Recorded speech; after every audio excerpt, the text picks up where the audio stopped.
Hello, everyone. Welcome to the third edition of Run Towards a series, and I have here with me Pastor Stephen Norte. So, Steve, you're welcome. Yeah, thank you. Great to have you again. And it's interesting now That's right. the Run Tower series has been progressing. That's And right. I think today we're looking at the issue of We're looking at the issue of despise. being an example Exactly. when you are despised. I Exactly. think we're building on the premise of the exchange between David and Eliab. Yeah, Eliab is David's eldest brother. Yeah, elder brother. And in First Samuel 17, David in asking people what will be done to the man who is able to go against Goliath and wins. As he was doing that, Eliab comes to the scene, and Eliab has some very funny exchanges. Cried very strongly. That he's arrogant, he's proud. But it's interesting the attitude of David amidst such confrontation. He chose his battles carefully. He went on inquiring and later got to be before the king and finally got the chance to stand before Goliath and he defeated him. But the point is that long before he got a chance to defeat Goliath or fight against Goliath to defeat him, he had to be able to navigate through the challenge of dealing with Eliab. That's right. And I think for most of us, we have Eliabs in our life, which we might not have been able to successfully navigate or manage. And usually I realize that if you don't learn how to handle Eliab, you might not even get the chance to fight your Goliath. That's true. Exactly. Because the spirit of Eliab, particularly, it's a sense, is this one that a spirit that despises, that tries to undermine. That tries to look down on you. He was telling him to go, where have you left the sheep? Not because he was even interested in the sheep, but he was trying to put him in his place. You don't belong here on the battlefield. This place is for men. This place for men. You need to get to the sheep where you belong. But it's interesting. I think in life, many people get despised in many areas. I think some people are despised in the area of their age. You are too young. Too young for this. This is not for people like you. What is a young person like you doing? Sometimes people are despised because of their appearance, the way they look. Too tall, too short, too fat. People just look down on you because of how you look, and sometimes people also look down on you just because of your background, from where you come from, your skin color, your culture, and probably sometimes your own mistakes in the past. People actually use that to undermine you. It's possible. Exactly.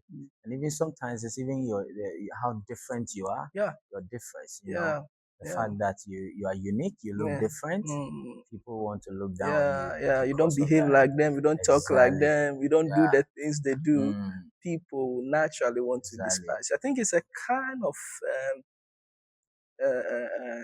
atmosphere that is quite prevalent, especially in the part where we live. That's true. And so we go to discuss in our teams right now, what ways have you been undermined or despised? Can you give some practical example in your own personal life? And probably how did you respond to that? That's true.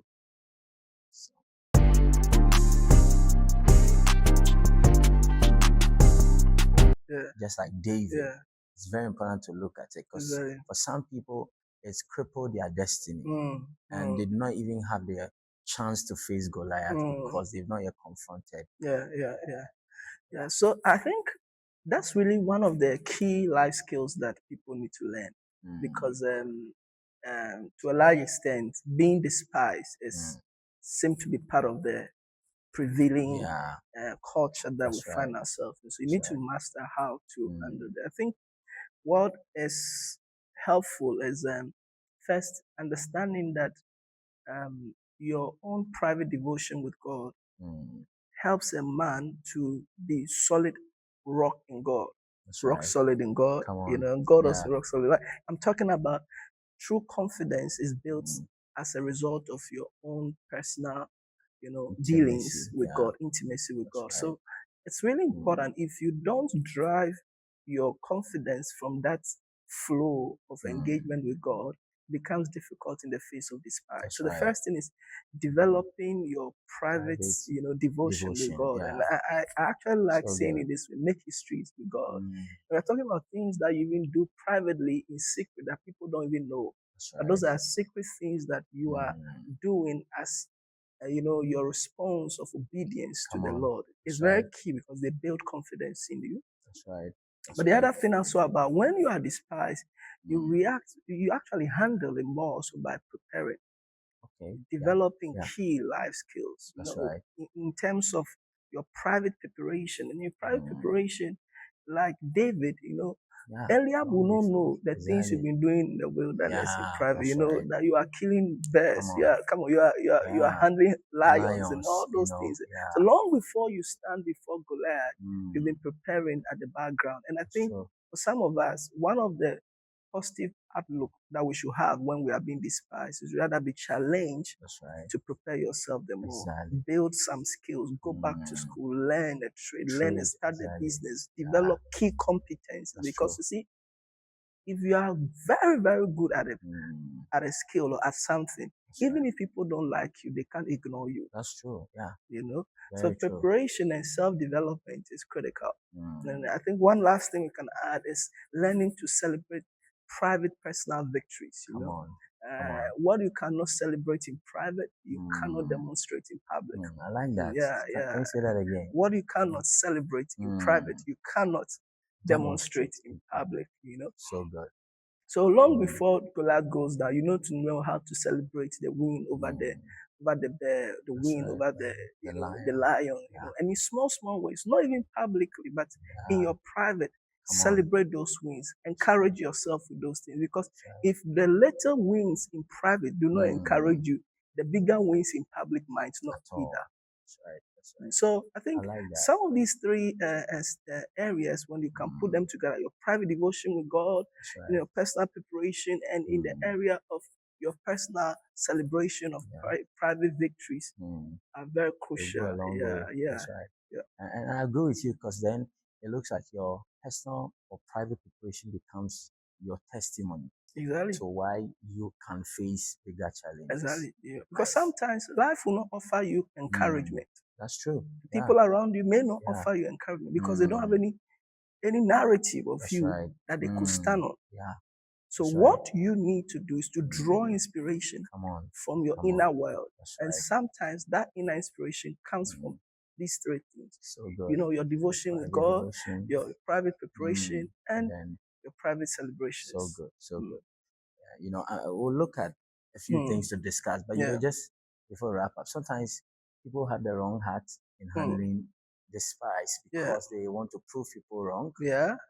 Rather than prepare themselves, they want to prove a point. Exactly. And that can be some wrong perceptions that can fuel your preparation. And I think we could talk more about that when people, what are some of the wrong responses you could have towards despise?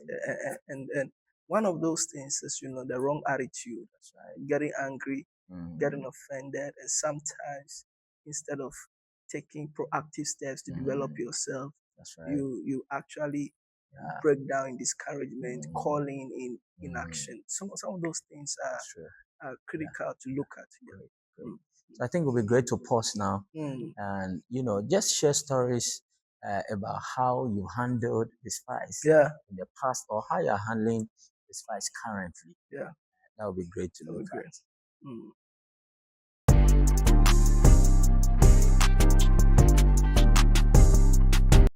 Awesome. Great things you are learning. I don't know, but I'm very excited about this very episode. We've looked at different aspects of running towards God's best for us. But at this point, it would be good to come back to the conversation we're having earlier and be looking at how people respond to despise. I think generally from what we could see in David's story and probably in our general life, you could tell sometimes when people are despised, they can freeze in action. That's true. When they don't do anything, no activity. Like the soldiers or the military of Israel, at the time, before Goliath, no one took a step. Everyone had frozen in inaction. And sometimes the spies can make you freeze. Come on. And there are many people for 10 years, 5 years after school, their lives are frozen. That's true. They are not making any effort, any progressive step. That's right. But sometimes you may not freeze, but you may flee.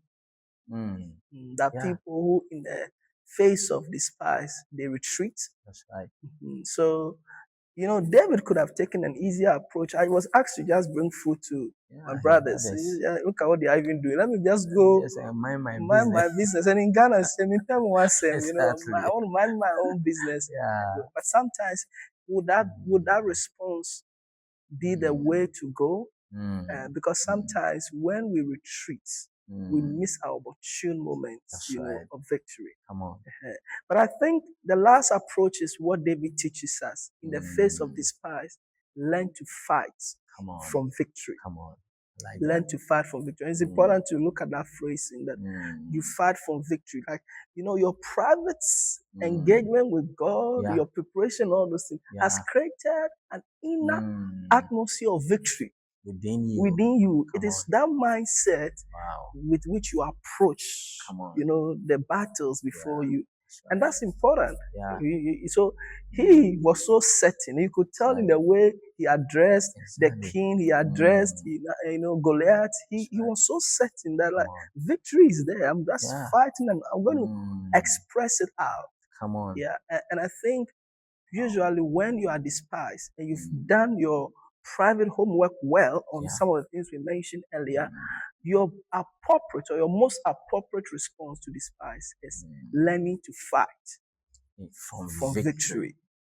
That's really running towards it, confronting the Goliath before you. Because when you produce results, even those who despise you, they'll begin to celebrate you. Come on.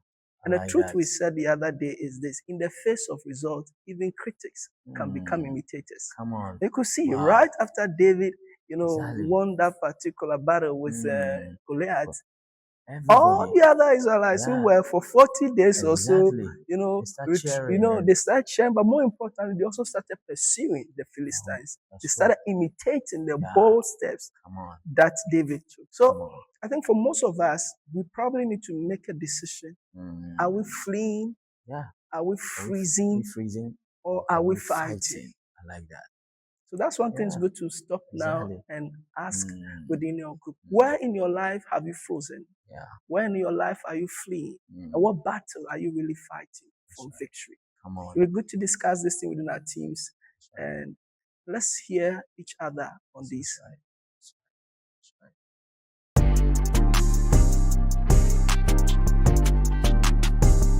Awesome. Wow. Great things. Wow. Responding to the spies. I for one, I remember this funny, Tell me.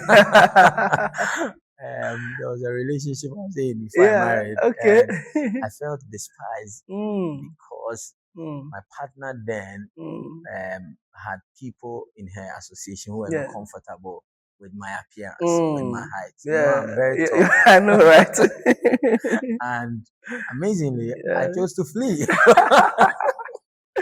But that's just by the way. I tell you. But these are good things. These are things, I think that life instances you look back and you wonder whether, sometimes we justify our inaction with some form of wisdom. But looking back, you will need to ask yourself, were you fleeing? Were you fighting? Were you fighting? Because the heart of this series is really to put that fight back into our spirit. Come on. As Christians, to go after the vision, the dreams that God has put in our hearts. And I think fundamentally that's what's happening to all of us. Stirring up that fight in us again to go after that which God has for us. So good. It's good to look at how to deal with this as young people.